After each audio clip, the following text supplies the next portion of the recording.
Hindi masamang gamitin yung G-Gives natin sa pagbili ng mga wants natin, pero dapat alam natin na may pangbayad tayo. Kasi yung G-Gives, G-Loan, G-Credit, yung mga offer na yan is maganda talaga siya since installment siya and maaari nating takbuhan kapag kailangan natin.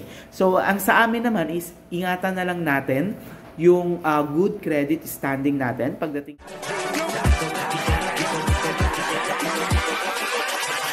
Hold up.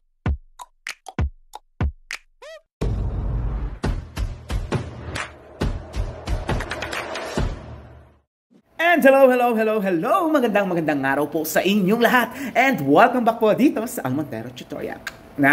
Ayan, so nagawa na naman tayo ng isang panibagong video dahil nagbigay sa akin ng atensyon yung mga comment sa ating YouTube channel kung saan nagtatanong sila papaano ba daw magamit yung inyong mga G-Gives and papaano natin ito magiging okay yung pagbabayad. Nalito agad, no? Papaano siya magiging useful para sa atin na gumagamit ng mga G-Gives and saan siya pwedeng gamitin. Okay, so ayan yung kadalasang mga katanungan sa atin. Kahit paulit-ulit na yung video natin, paulit-ulit tayong gagawa ng video na ganito hanggat may nagtatanong. Okay, so dun sa nagtatanong na una-una, paano daw ba magkaroon ng G-Gives kung pwede na daw siya? So actually, masasagot namin yan by checking your G-Gives by your own. Okay, so sa tanong na yan, i-check mo na lang yung Gcash mo kung meron ka ng offer. So kadalasan ino-offer ito sa mga Gcash user na merong ginagamit nila yung kanilang mga Gcash sa pagbabayad ng bills, pag may mga pay QR na babayaran like sa mga Mercury Drug, sa mga SM, ayan, ayun yung kadalasang ino-offeran. So, sa mga hindi naman na-offeran, lalong-lalo na doon sa mahilig mag-cash out ng cash out lang, ayan yung kadalasang hindi na-offeran. Katulad nung sa amin, kasi last year, ginamit ko kasi yung Gcash ko doon sa pang cash in and cash out. So, ang nangyayari kasi is, papasok yung pera sa amin, then cash out ng cash out. So, ang nangyayari is, hindi kami na-offeran, even na mataas yung G-score namin. So, ang nangyayari kasi is parang, hindi na maintain yung enough balance doon sa Gcash na nagiging dahilan kaya hindi tayo na-offeran ng G-Gives. Pero G-Credit meron tayo. G-Gives and G-Loan lang under ng Fuse, hindi tayo na-offeran. Ayan yung tanong natin. Yes, doon sa mga nagtatanong kung saan maaaring gamitin yung kanilang mga G-Gives, pwede po siyang gamitin actually sa Mercury Drug, sa SM, sa mga may QR katulad nito. Okay, pakita ko sa inyo katulad niyan. Sa mga QR na katulad yan. So, ibig sabihin, ginagamit natin yung G-Gives natin sa mga merchants na registered kay Gcash. Okay? O, sir, paano naman po pag gusto namin maging cash? Actually, walang features si Gcash para maging cash yung ating mga G-Gives. Pero kami, nandito yung Almontero Tutorial. So, kung gusto nyo maging cash yung inyong mga G-Gives, so, pwede nyo kaming i-message. Nandito yung profile na isa, yung aking partner sa paggagawa ng, pag-convert or pag-trade ng G-Gives. Ito yung profile niya. I-message nyo lang po. Yan lang po mismo yung profile niya. And ito naman yung profile ko. Sa Facebook po yan. Ayan po yung profile namin. So, dyan nyo kami pwedeng i-message kung nais nyo magpa-trade. Yan po ay hindi libre. Yan po ay may fee. Pero huwag kayong mag-alala. Gumigit na naman tayo sa mababang fee. Yan po ay para mapagsilbihan lamang namin kayo and para yung ating mga G-Gives ay magamit natin in terms na kailangan natin ng cash. Okay, sa mga nagtatanong naman sa amin, paano ba magiging useful or usable yung offer sa atin ni G-Gives? Paano tayo hindi mababaon sa utang? Ayan, ito lagi kong sinasabi sa mga Gcash user, gamitin natin yung G-Gives natin or yung offer sa atin ni Gcash sa mga bagay na importante, hindi dahil sa wants, hindi dahil na may offer ka, gusto mo bilhin ng bilhin lahat. Unang-unang tanong dyan, may capable ka ba na makapagbayad ng G-Gives? Halimbawa, inoperan ka ng 50,000 pesos. Kaya mo bang mabayaran kung gagamitin mo ito? Babayaran mo ba ito?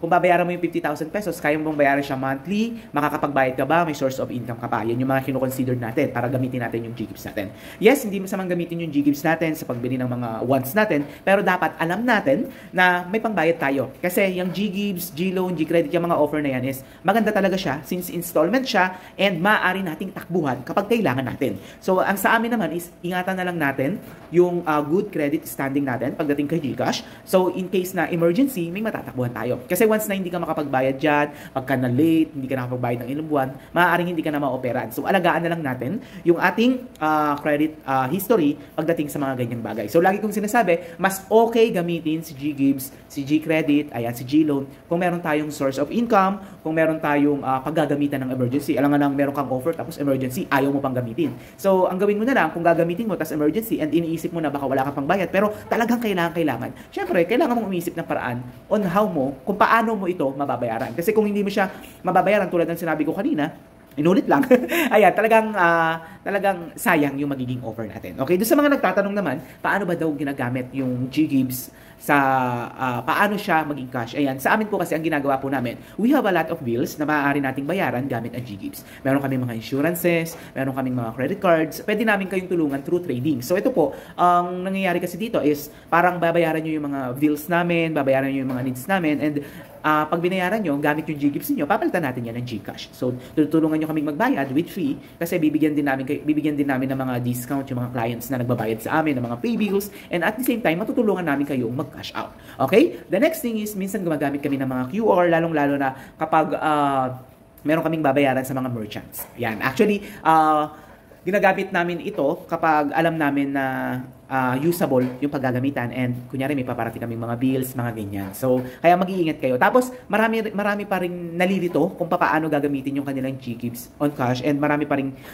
nagbibigay ng kanilang mga MPIN, ng OTP. Huwag kayong magbibigay ng mga MPIN, ng mga OTP. So, pang sarili nyo yan. Kung dati, nagagawa tayo ng ganyan, pero meron tayong video call, naka-walk-in, face-to-face talaga. Pero pag sa mga online, hindi nyo kakilala, kahit nga mga 11K, 10K, ginagamit yan ng mga scammer para makapang-scam sila.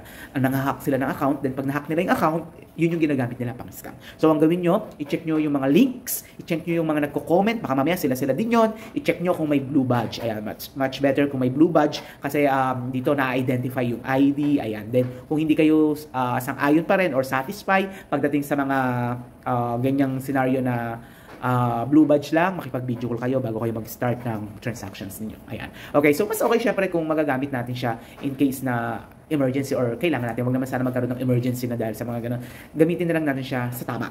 Okay? So, yan naman ay magagamit yun din in the future.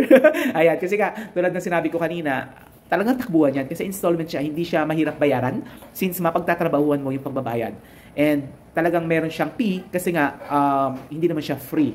And nagbabayad din naman tayo ng mga bills, nagbibigay tayo ng mga discount, and nagbabayad tayo minsan sa mga merchants or QR na ginagamit natin. Okay? Ayan, so sana po naintindihan nyo yung video na ito, and sana po nakatulong for legitimacy ng aming mga agent, Naps agent. Ayan. So hanggang dito na lang po ang video na ito. Once again, I'm Adrian Montero dito sa Montero Tutorial. Hanggang dito na lang. Bye-bye.